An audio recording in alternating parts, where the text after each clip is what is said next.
అందరికీ నమస్కారం. Welcome to voice of Vidura channel.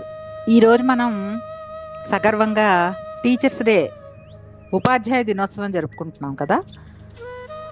అయితే మన దేశంలో తమ సొంత డబ్బులు వెచ్చించి పిల్లలకు పాఠాలు చెప్పిన టీచర్లు అతి తక్కువ జీతంతో, అసలు బతకలేక బడిపంతులు అనే సామెత మీరు విన్నారా?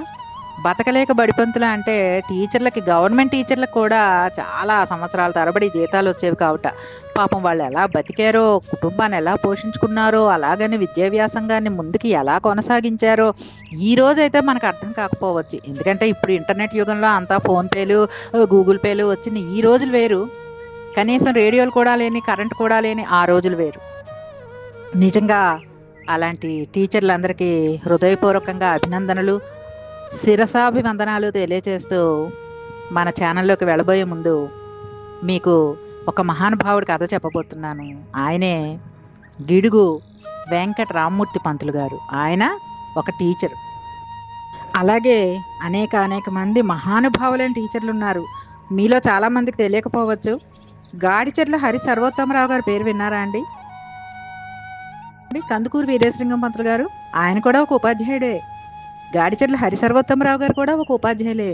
వీళ్ళందరూ మనకి ప్రాతస్మరణీయులు. అంటే పొద్దున్న లేవగానే తలుచుకోవాల్సిన వాళ్ళు. ఎందుకంటారా?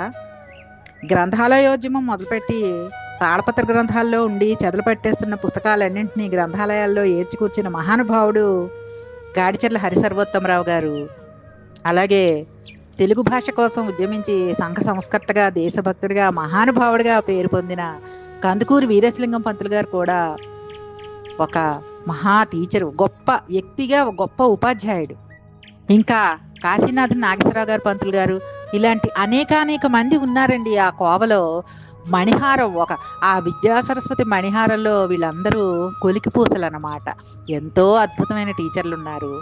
మనం ఇవాళ గిడుగు రామ్మూర్తి పంతులు గారి గురించి చెప్పుకోబోయే ముందు నాకు వ్యక్తిగతంగా ఇన్స్పిరేషన్ కలిగించిన ఒకానొక టీచర్ అమ్మగారి గురించి నేను మీతో షేర్ చేసుకోవాలనుకుంటున్నాను. ఆవిడెవరంటే శ్రీమతి చెట్లపల్లి పద్మాసిని గారు అని. ఆవిడ హిందీ అమ్మగారు. కొద్దిగానే చెప్తాను. మనకి స్వాతంత్రోద్యమ సమరంలో భాగంగా మొత్తం అందరినీ ఏకతాటి మీద నడిపించడానికి ఒక భాష కావలసి వచ్చింది. అదే హిందీ. హిందీని రాజభాషగా ప్రకటించడానికి దక్షిణ భారత హిందీ ప్రచార సభ అనే గాంధీ మహాత్ముడు తెలుగు, తమిళ అంటే ఇటుపక్క మన ద్రావిడ దేశాల్లో, ఇటుపక్క సౌత్ ఇండియాలో హిందీ భాషోద్యమం మొదలుపెట్టారనమాట. ఎందుకంటే ఏకతాటి మీద నడిపించాలంటే ఒక భాషా మాధ్యమం అనేది తప్పనిసరి. అప్పటికే ఇంగ్లీష్ వాడు మన నెత్తిని ఇంగ్లీష్ రుద్దాడు, సంస్కృతాన్ని పక్కకు తోసేశాడు, లోకల్ భాషలన్నింటినీ చిన్న చూపు చూశాడు వాడు. అంటే ఒరియా, తుళు ఇలాంటి చాలా భాషలు ఉన్నాయి. వాటిని పనికిరాని భాషల కింద వాడు జమకట్టి ఇంగ్లీష్ ఒక్కటే గొప్ప భాష, ఇంగ్లీష్ వాళ్ళు మాత్రమే సంస్కృతి తెలిసిన వాళ్ళు అని ఆ రోజుల్లో చాలా దరిద్రంగా మనల్ని ట్రీట్ చేశారనమాట. అందుచేత ఏమైంది, దేశాన్నంతటినీ కలిపే భాష ఒకటి తప్పనిసరిగా కావాలి, అది హిందీగా గాంధీ గారు, అప్పటి పెద్దలందరూ నిర్ణయించారు. అయితే అందుకోసం రాష్ట్ర వ్యాప్తంగా హిందీ విద్యాలయాలు ఏర్పాటు చేశారు. అప్పుడు స్వాతంత్ర సమరయోధుల్లో అంతగా పేర్లు, ఫోటోలు పైకి రాని వాళ్ళల్లో ఆదుర్తి వాళ్ళ పేర్లు వినే ఉంటారు. చింతా సుబ్రహ్మణ్యం గారు, ఆదుర్తి సూర్యనారాయణమూర్తి గారు వినే ఉంటారు కొంతమంది దేశభక్తుల గురించి మీరు. ఈ ఆదుర్తి సూర్యనారాయణమూర్తి గారు అనే ఆయన ఏం చేశారంటే, తనకున్న సొంత ఇళ్లల్లో 2 ఇళ్లని ఒకటి పూర్తిగా హిందీ విద్యాలయానికి కేటాయించి దానం చేశారన్నమాట. అలాగే ఇంకొకటి పూర్తిగా హాస్టల్ లాగా ఏర్పాటు చేసి ఉచితంగా హిందీ నేర్పించడానికి. ఆ రోజుల్లో పండితులు అంటే కాశీవే. కాశీ విద్యాలయంలో చదువుకున్న వాళ్ళని మించిన పండితుడు ఎవరూ లేరు. మన మహా గొప్ప శాస్త్రవేత్తలైన, అంటే భాషా శాస్త్రవేత్తలైన కొంతమంది పండిత ప్రకాండులు కాశీ వెళ్ళి సంస్కృతంతో పాటు హిందీ కూడా నేర్చుకుని, అది ఉత్తరాది భాష కదా మరి, నేర్చుకుని, అంటే తెలుగు, సంస్కృతం, హిందీ 3 వచ్చిన మహాత్ములు అనమాట. వాళ్ళని పిలిచి ఆ హిందీ విద్యాలయంలో వాళ్ళకి బస ఏర్పాటు చేసి తన సొంత డబ్బులు ఖర్చు పెట్టుకుని దేశభక్తుడైన ఆ ఆదిత్య సూర్యనారాయణ గారు అనే ఆయన హిందీ విద్యాలయాన్ని స్థాపించారు. ఇదంతా కూడా 1950, 60 ఆ ప్రాంతాల్లో జరిగిందనమాట, గాంధీ గారి ఇన్స్పిరేషన్ తోటి. ఎందుకంటే హిందీ వచ్చిన వాడు ఎవడైనా వచ్చి హిందీ పాటలు వేసి, రేడియోలో చిత్రగుంజన అని ఒక హిందీ పాటల ప్రోగ్రామ్ వచ్చేది, దాన్ని నోరు తెరుచుకుని వినేవాళ్ళు. ఎవరికీ అర్థం కాదు, కాకపోతే రాగం బాగుందని వినేవాళ్ళు అనమాట. అలాంటి దీనమైన పరిస్థితిలో మన వాళ్ళు ఉన్నప్పుడు, అసలు దేశంలో అక్షరాస్యతే తక్కువ ఆ రోజుల్లో, హిందీ ఎలా వస్తుందండి? అందుచేత ఈ హిందీ విద్యాలయాన్ని ఆయన స్థాపించారు. ఆ హిందీ విద్యాలయంలో ఇప్పుడు నేను చెప్పిన పద్మాసిని గారు అనే ఆవిడ, వాళ్ళ చెల్లెలు సుహాసిని గారు మొదలైన వాళ్ళతో కలిసి చదువుకొని, చాలా గొప్ప విషయం ఏంటంటే తన 12 ఏళ్ల వయసులో ఆవిడ సాహిత్యరత్న, ఈ భాషా ప్రవీణి అన్ని పరీక్షలు రాసేసి, అంటే చిన్నప్పటి నుంచి హిందీవే నేర్పించారు, తెలుగుతో పాటు హిందీ కూడా నేర్పించారు. నిర్బంధ ప్రాథమిక విద్య ప్రకారం ఐదో క్లాస్ వరకు అన్నీ చదువుకోవాలి, ఆ తర్వాత వాళ్ళ ఇష్టం. ఆ రోజుల్లో ఆడపిల్లలకి బయటకు పంపించేవారు కాదు కదా, 10 ఏళ్ళు దాటిన అమ్మాయి మెచ్యూర్ అయినా అవ్వకపోయినా బయటకు పంపించేవారు కాదు. కాబట్టి ఇది వాళ్ళ చిన్నాయన గారిదే ఆ స్కూల్ అయినందువల్ల హిందీ పరీక్షలను రాసి తన 12 ఏళ్ల వయసులో ఆ ఒకానొక హిందీ విద్యాలయానికి ప్రిన్సిపాల్ అయ్యి, ఇప్పుడు మనం చెప్పుకున్న 10th స్టాండర్డ్ అని చెప్పుకుంటూ ఉన్న లెక్కలో ఉన్న ఆ రోజుల్లో ఉన్న స్కూలులో హిందీ క్లాసుకి ఆవిడ క్లాస్ టీచర్గా కూడా వ్యవహరించారనమాట. బాగుంది కదా, 12 ఏళ్ల వయసులో ప్రిన్సిపాల్ అవడం అంటే అంత గొప్ప విషయం అండి. ఆ తర్వాత ఆ రోజుల్లో ఎలా ఉండేదంటే స్కూల్ ఫైనల్ అనేవారు, ఆ తర్వాత 10th క్లాస్ అంటున్నారు. పరీక్షకి పాస్ మార్కులు 20 మార్కులు మాత్రమే, 20 మార్కులు మాత్రమే హిందీ పరీక్షకు పాస్ మార్కులు ఉన్న రోజుల్లో హిందీ అంటే అందరూ బెదిరిపోయేవారు. ఆ తరంలో చాలామంది లెక్కలు, ఇంగ్లీషు, హిందీ మూడింటికి భయపడిపోయేవారు అనమాట. ఇంగ్లీష్ అంటే మొదటే బెదురు, ఎందుకంటే ఇప్పట్లాగా అప్పుడు కార్పొరేట్ స్కూల్ లేవు, విద్యా విధానం పూర్తిగా గవర్నమెంట్ భాషా మాధ్యమం, అంటే తెలుగు మీడియం గవర్నమెంట్ స్కూళ్ళు మాత్రమే ఉండేవి. అరకొర చాలా చాలా చాలా తక్కువ ప్రైవేట్ స్కూల్స్ ఉండేవి అనమాట. అందుచేత 10th క్లాస్ 7th క్లాస్ ఆ రోజుల్లో పబ్లిక్ పరీక్షలు ఉండేవి. 20 మార్కులు పాస్ మార్కులు తెచ్చుకోవడానికి అందరూ భయపడిపోతూ ఉండేవారు అనమాట. అప్పుడు ఈ అమ్మగారు ఏం చేసేవారంటే, మేమందరం ఆవిడ దగ్గర చదువుకున్నాము, మేము అదృష్టవంతులం. ఆ రోజుల్లో రహీం రత్న, తులసీదాస్, కబీర్ దాస్ వీళ్ళవి దోహాలు ఉండేవి. మామూలుగానే హిందీ రాని భాష భయం, అందులోనూ దోహాలు అంటే పద్యభాగం అన్నమాట. గద్య భాగం కథలు వినడానికి అందరికీ సరదాగానే ఉంటుంది, ఎలాగో బట్టి పెట్టేస్తాం. కానీ దోహాలు, పద్యాలు, అందులోనూ అవి తాత్వికంగా, మనకి వేమన పద్యాలు ఎలాగో అటువైపు వాళ్ళకి అలాంటి నీతి సూత్రాలు, తత్వ విజ్ఞానం అంతా కూడా ఈ రహీం రత్న గారు, తులసీదాస్ గారు, కబీర్ దాస్ గారు దోహాల్లో చెప్పారనమాట. మరి ఎలాగే అలాంటప్పుడు ఈ మేడం గారు ఏం చేసేవారంటే, పద్యభాగం గద్యభాగం అని విడివిడిగా చెప్పకుండా కొన్ని నాన్ డీటెయిల్ కథలతో పాటు ఈ దోహాలు నేర్పించేవారు మాకు. ఎంత ట్యాక్ట్ఫుల్గా నేర్పించేవారంటే, మనం కథ వింటూ వింటూ మధ్యలో దోహా నేర్చేసుకుంటాం అన్నమాట, అది కూడా రాగయుక్తంగా. మీకు ఒక చిన్న దోహా వినిపిస్తాను. ఇది కబీర్ దోహా అండి, మీలో చాలామంది వినే ఉంటారు హిందీ వచ్చిన వాళ్ళు. జాత్ న పూछो సాధకి पूछ लीजिए ज्ञान मोर करो तलवार की पड़ा रहने दो म्यान. ఈ రకంగా ఒక మంచి రాగం కట్టి మాకు నేర్పించేసేవారు. మేము క్లాస్ నుంచి బయటకు వచ్చేసేపటికి మాకు ఓరల్గా చక్కగా 2 దోహాలు నోటుకు వచ్చేసేవన్నమాట. అంటే ఇంటికి వెళ్ళి మళ్ళీ పుస్తకం తీసి దోహాలు కంఠస్థ పెట్టాల్సిన అవసరం మాకు ఉండేది కాదు. ఎలాగోలా పిల్లలకి 20 మార్కులు వచ్చేయాలి, అది కూడా ఎంజాయ్మెంట్ తోటి, అంటే చాలా ఎంటర్టైనింగ్గా వాళ్ళకి పద్యాలు వచ్చేయాలన్నమాట. అంత మంచి టీచరు. ఆవిడని కలుసుకోవడానికి పిహెచ్డి చేస్తున్న వాళ్ళు వచ్చి ఆవిడ దగ్గర లెసన్స్ చెప్పించుకుంటూ ఉండేవారు, మేము కూడా చూసాము. కాలేజీ స్టూడెంట్స్, పిహెచ్డి చేస్తున్న వాళ్ళు వీళ్ళందరూ కూడా వచ్చి ఆ అమ్మగారు పద్మాసిని గారి దగ్గర నేర్చుకుని వెళ్తూ ఉండేవారు అనమాట.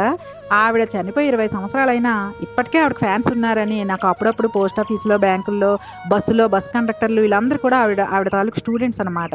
చాలా పెద్ద పెద్ద పోస్టుల్లో ఉన్నారు ఆవిడ తాలూకు స్టూడెంట్స్. వాళ్ళు ఇప్పటికే ఆవిడని తలుచుకుంటూ నివాళులు అర్పిస్తూ ఉంటే నేను ఆశ్చర్యపోతాను. ఫ్యాన్ ఫాలోయింగ్ ఇలా కూడా ఉంటుంది ఆ టీచర్లకి అని. అది ఒక్క టీచర్లకే దక్కిన వరం అండి. ఎన్నాళ్ళైనా గురువుని గుర్తుపెట్టుకునే మంచి స్టూడెంట్స్ ఈ రోజుల్లోనూ ఉన్నారు, అంత బాగా ఇన్స్పైర్ చేసిన టీచర్లు ఈ రోజుల్లోనూ ఉన్నారు అని, అలాంటి టీచర్ల దగ్గర మేము చదువుకున్నామని శ్రీమతి పద్మాసినమ్మ గారిని, ఆవిడ యలమంచిలి అనే ఊరు మీకు తెలిసే ఉంటుంది, యలమంచిలి జిల్లా పరిషత్ హై స్కూల్లో పనిచేసినప్పుడు మేము అక్కడ చదువుకున్నాము అని ఈ రోజుకి నేను తలుచుకుంటూ ఉంటాను. మీరు కూడా మా వాయిస్ ఆఫ్ విదురా ఛానల్ చూస్తున్న మీరందరూ కూడా మీకు నచ్చిన టీచర్ గురించి తప్పనిసరిగా కామెంట్ బాక్స్లో కామెంట్ రాయండి. ఎందుకంటే మనం చదువుకున్న టీచర్లు ఇప్పటికి బతికి ఉన్నారో లేదో తెలియదు, కానీ ఈ రకంగా సభాముఖంగా, అంటే ఇంటర్నెట్ మాధ్యమం ద్వారా మనం వాళ్ళకి వందనాలు అర్పించినట్టు, మరొకసారి వాళ్ళని తలుచుకుని నివాళులు అర్పించినట్టు అవుతుంది. మీకు నచ్చిన టీచర్ గారి గురించి తప్పకుండా కామెంట్ బాక్స్లో రాస్తారని చెప్పి నేను కోరుకుంటున్నాను. ఇక ఇప్పుడు గిడుగు రామ్మూర్తి పంతులు గారి గురించి తెలియజేస్తాను. ఆయన 1863 సంవత్సరంలో శ్రీకాకుళం జిల్లాలో ఒక మారుమూల పల్లెటూరులో జన్మించారు. మామూలుగానే ఒక బీద కుటుంబం అయినా సరే ఆయన మొత్తానికి చదువుకొని చక్కగా పర్లాకిమిడి రాజావారి స్నేహం వల్ల, అంటే పిఠప్ ఆయన ఈ పర్లాకిండి జమీందారీ గారి స్నేహం వలన ఆయన తనకున్న క్వాలిఫికేషన్తో ఆ స్కూల్లో ఉద్యోగం చేస్తూ ఉండేవారు. ఆ రాజావారు స్థాపించిన స్కూల్లో ఈయన పనిచేస్తూ ఉండేవారు.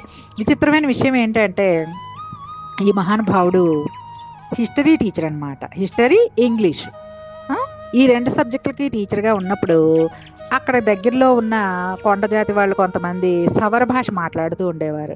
ఈయనకి అనుకోకుండా ఆ భాష గురించి ఆసక్తి కలిగి ఆ భాషను నేర్చుకుని ఆ భాషలో ఆ కొండ జాతి పెద్ద ఒక ఆయన్ని తో ఫ్రెండ్షిప్ చేసుకుని సాంప్రదాయబద్ధంగా ఆ భాష నేర్చుకుని దానికి లిపిని ఏర్పాటు చేసి సవర భాష నిఘంటువు తయారు చేశారండి. చాలా గొప్ప విషయం కదా. అంటే కొన్ని జాతులు అంతరించిపోకూడదు, భాష అంతరిస్తే జాతి అంతరించిపోతుందండి. అందుచేత ఆయన అసలు తనకి సంబంధం లేని రంగం అది. తను హిస్టరీ చెప్పుకోవచ్చు, జీతం తీసుకోవచ్చు, కూర్చోవచ్చు. కానీ ఈయనేంటంటే ఆ రకంగా ఆ కొండ జాతి వాళ్ళ భాషకి కూడా లిపి ఏర్పాటు చేసి దానికి సంస్కరించాలి, దాన్ని ఇంకా ప్రజల ముందుకు తేవాలి, వ్యాప్తి చెందించాలి అని ఆయన చాలా కృషి చేశారండి. మహానుభావుడు గిడుగు రామ్మూర్తి పంతులు గారు ఆయనకి సంబంధం లేని రంగంలో అంత బాగా కృషి చేసిన విషయం చూస్తే మనకు ఆశ్చర్యం వేస్తుంది. ఇంకా చెప్పుకోదగ్గ విషయం ఏంటంటే ఆయన తన 43వ ఏట వాడుక భాష కోసం ఉద్యమించారండి. వాడుక భాష అంటే పూర్వం ఎలా ఉండేదంటే గ్రంథాలన్నీ గ్రాంధిక భాషలోనే ఉండేవి. తెలుగు మీరు బాగా పాత పుస్తకాలు చదివితే అందులో ముఖ్యంగా అల్లసాని పెద్దన గారు వీళ్ళందరూ రాసిన పుస్తకాలు చదివితే అందులో పద్యభాగం ఎక్కువ, వచనం తక్కువ ఉంటుంది.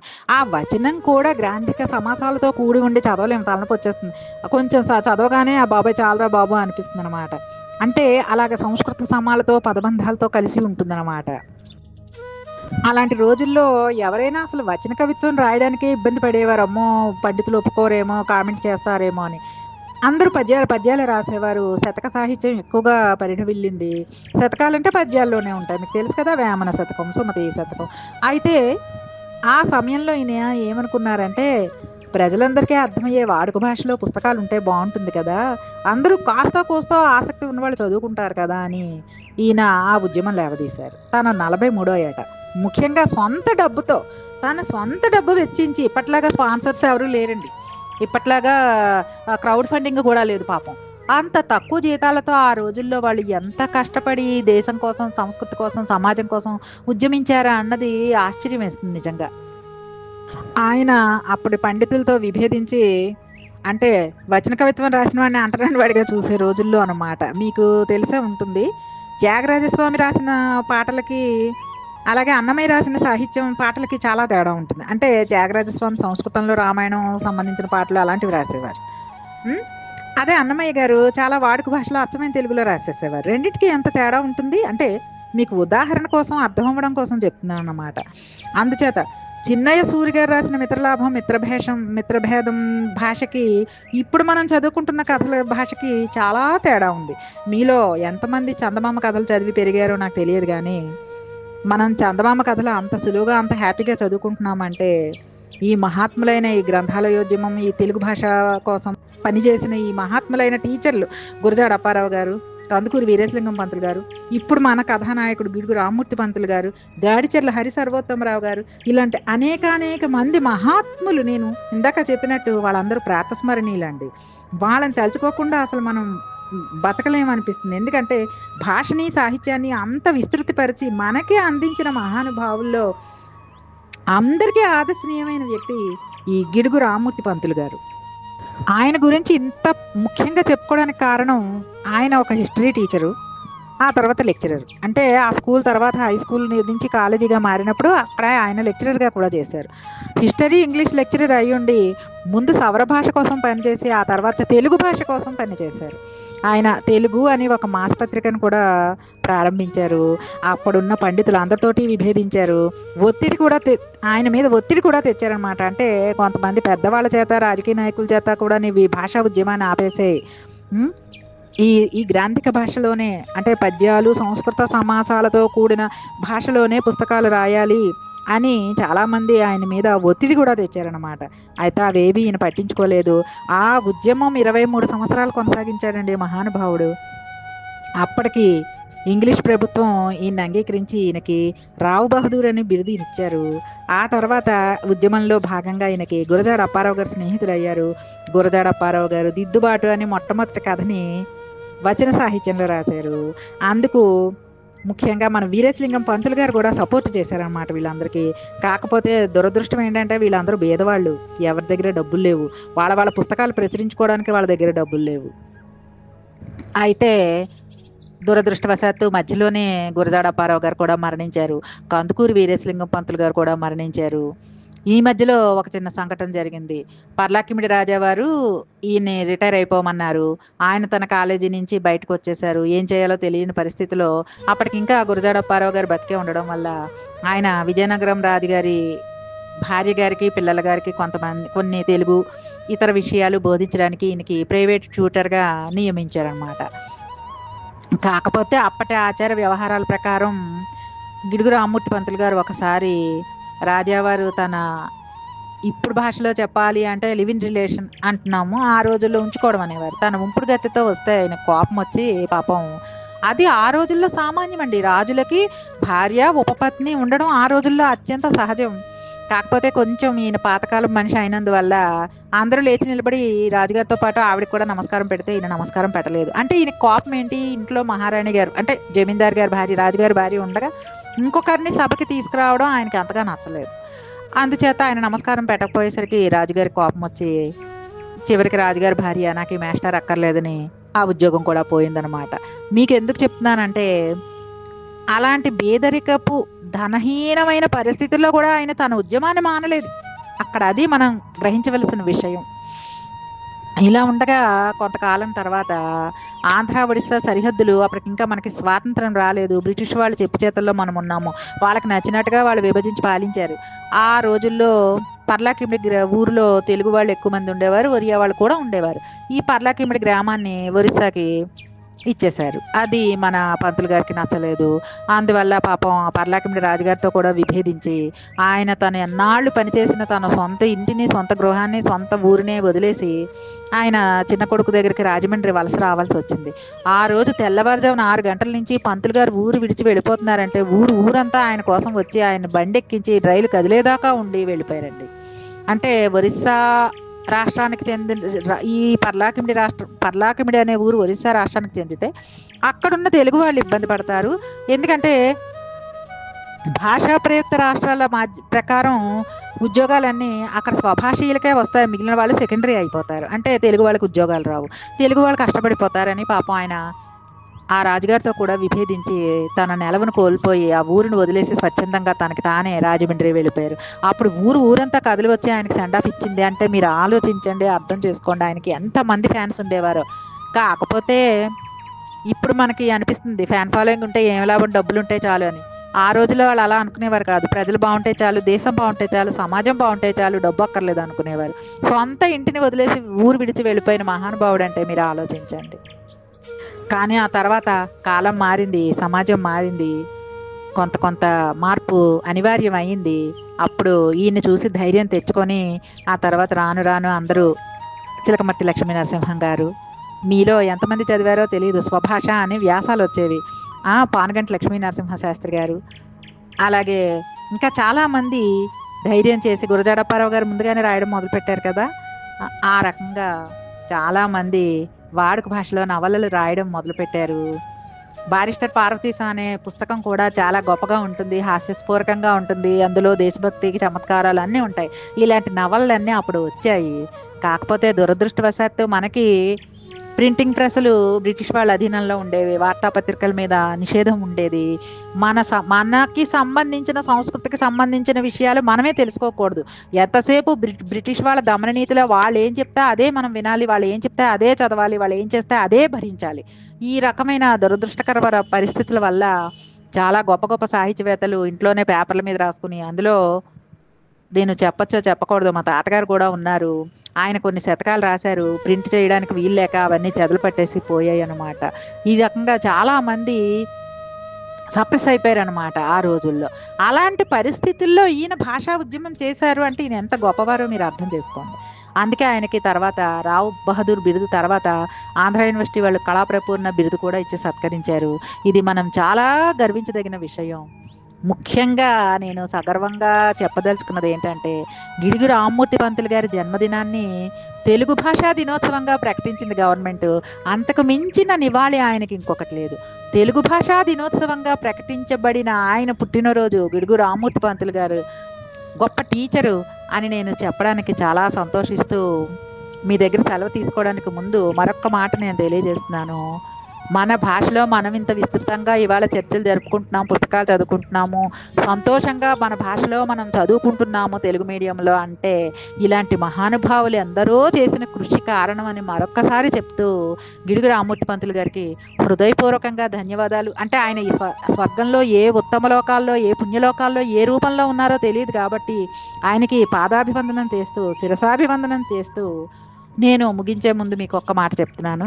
మా వాయిస్ ఆఫ్ విదురా ఛానల్ని చాలామంది చూస్తున్నారు కానీ లైక్ చేయటం లేదు. మా ఛానల్ని లైక్ చేయండి, సబ్స్క్రైబ్ చేసుకోండి. ముఖ్యంగా నేను ఇందాక చెప్పినట్టు మీకు నచ్చిన టీచర్ గారి గురించి కామెంట్ బాక్స్లో కామెంట్ చేయండి. పిల్లల్ని తమ సొంత డబ్బులతో చదివిస్తూ స్టూడెంట్స్ని కూడా కన్నపిల్లలాగే చూసుకుంటున్న టీచర్లు మాస్టర్లు చాలామంది ఉన్నారు. ముఖ్యంగా కరోనా సమయంలో లాక్డౌన్ సమయంలో కూడా డ్యూటీ చేసి పిల్లలకి పరీక్షలు రాయించిన టీచర్లు అందరికీ నేను అభినందిస్తున్నాను. అలాగే స్త్రీమూర్తులు ఇంట్లో చంటి బిడ్డల్ని చూసుకుంటూ అత్తగారికి మామగారికి వంట చేసి భర్తలకు క్యారేజ్ ఇచ్చి తను కూడా క్యారేజ్ పట్టుకొని స్కూళ్ళకి వెళ్ళి బస్సులు మారి, ఎందుకంటే పల్లెటూర్లలో ఆ ఏజెన్సీల్లో కూడా ఉద్యోగం చేస్తున్న స్త్రీమూర్తులు ఆడవాళ్ళు ఉన్నారు, అలాగే పురుష పుంగవులు ఉన్నారు. నిజంగా ఎంతో శ్రమిస్తున్న ఈ టీచర్లందరికీ కూడా ఈ వీడియోని మా వాయిస్ ఆఫ్ విదురా తరపున అంకితం చేస్తూ మరొకసారి మన ఛానల్ వీక్షిస్తున్న వాళ్ళలో ఎంతమంది టీచర్లు ఉన్నారో, లేదా టీచర్ల పిల్లలు ఉన్నారో, టీచర్ల కుటుంబ సభ్యులు ఉన్నారో వాళ్ళందరికీ మరొకసారి నా హృదయపూర్వకమైన అభినందనలు తెలియజేస్తూ హ్యాపీ టీచర్స్ డే.